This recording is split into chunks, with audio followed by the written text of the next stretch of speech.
I have a question for you from the comments, though, that I definitely want to ask. Shout out Ismail. Is a freestyle for y'all an off the dome experience, or just a freestyle could be a written as well? No. Well, understand that if you're old school style, yes, a freestyle it's a freestyle. It shouldn't be written. You're supposed to be rapping about how you're feeling in the moment, what's around you, like with the crowd. It's how you interact with the crowd as an MC. Freestyle. Or even if you're a freestyler, because that's where we all started, really. Pretty much. If it's a written, it's not really a freestyle anymore. And it's prepared. It's not free. It's not when it has a style. Okay, but what if you take that written and you just fucking redo it for the next beat? I mean, that's just. It's recycling, but it also has it depends. Like if you spit that freestyle on a corner, and then you go lay it on a beat, it was never released. But if you released that verse, and then you re-release it on somebody else's track or on another one of your track, you're just recycling at that point. You have. So I was thinking about more like just because as Ismail followed up, I saw a video where Big Daddy Kane said freestyle originally was not off the top. And I actually saw that same video where I was watching a lot of the really old New York guys talk about how off the dome and freestyle aren't the same.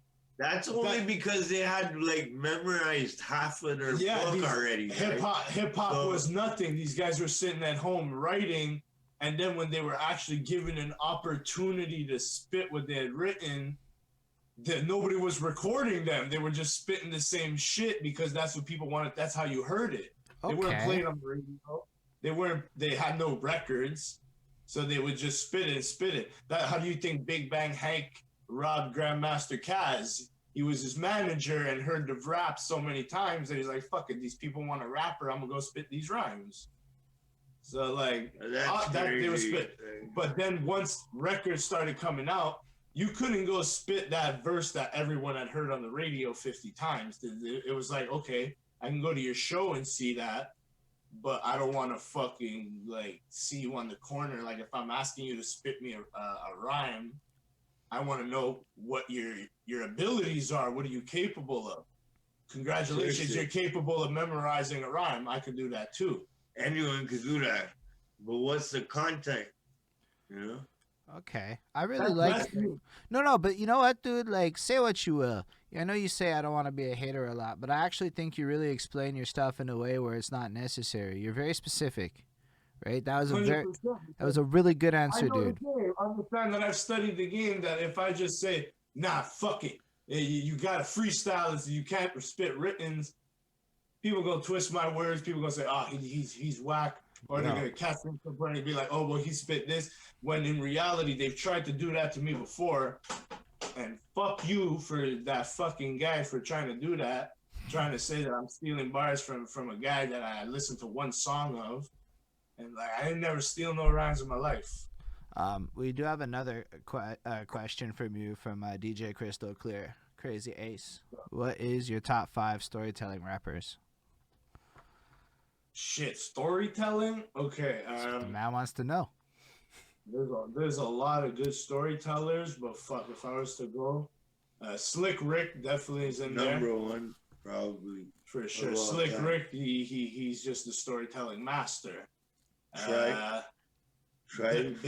L. I'm sorry, Big L has so many storytellings and he was so vivid. Yeah. Trife, probably from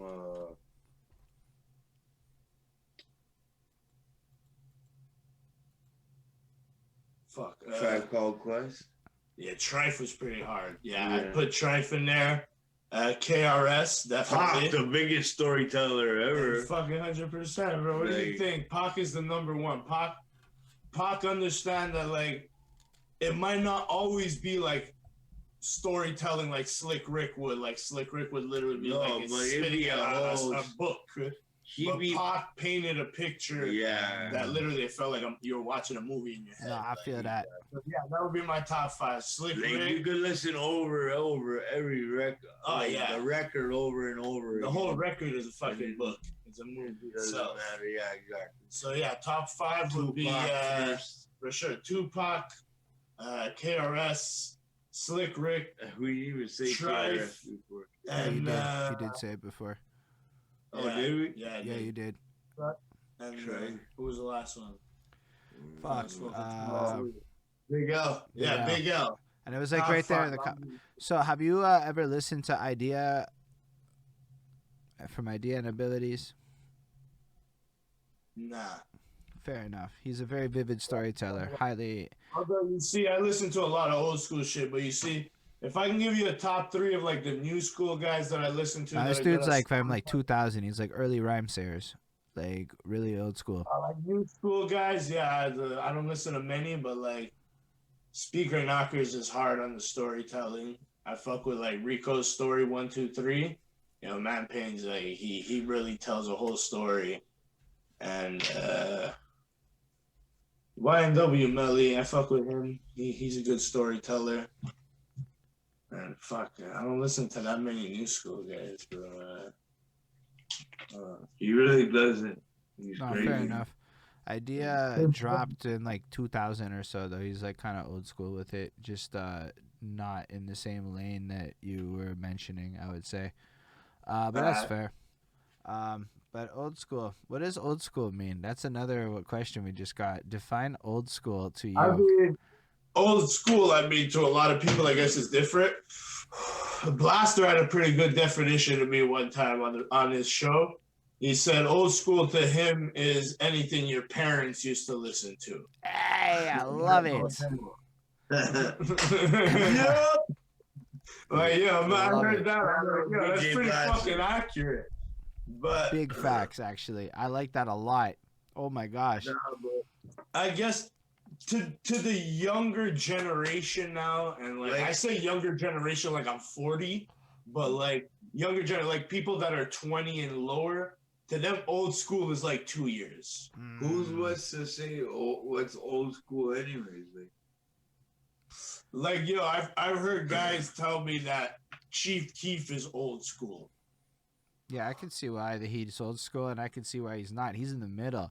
He's in the 10+ years category. Yeah, he's basically like what the golden eras were in the 2000s. Like they're not old school. Like one of my favorite artists, Kevin Gates. I love Kevin Gates, but he's been around for like 10 years too. But what people gonna say he's old school? No. Well, I mean, if you're 12, yeah. If you're 25, no. I think it really depends on how old you are. I think people are kind of weird with that in my experience, right? So like everyone's.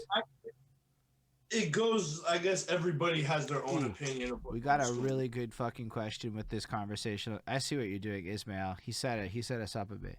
Is Griselda old school? See what I mean? I mean, yes, the guys are old school as fuck. Don't get me wrong. Conway's OG is a motherfucker. Like. Him and I think it's his cousin, Westside Gun. Yeah. Like, these guys are old school as fuck. But to say their sound is old school, no. It's very 90s grimy. What does that mean? Explain that. That's a great word. I like it. Like, 90s. Grimy 90s is like what Mobb Deep, Big L were starting to do. Like, that very dark... using the bass, what they're basically doing is using that, adding the 808 kick drums, and basically making it sound more appealing to what the newer folks would like to hear, while still staying 90 grimy, as I say. I appreciate that.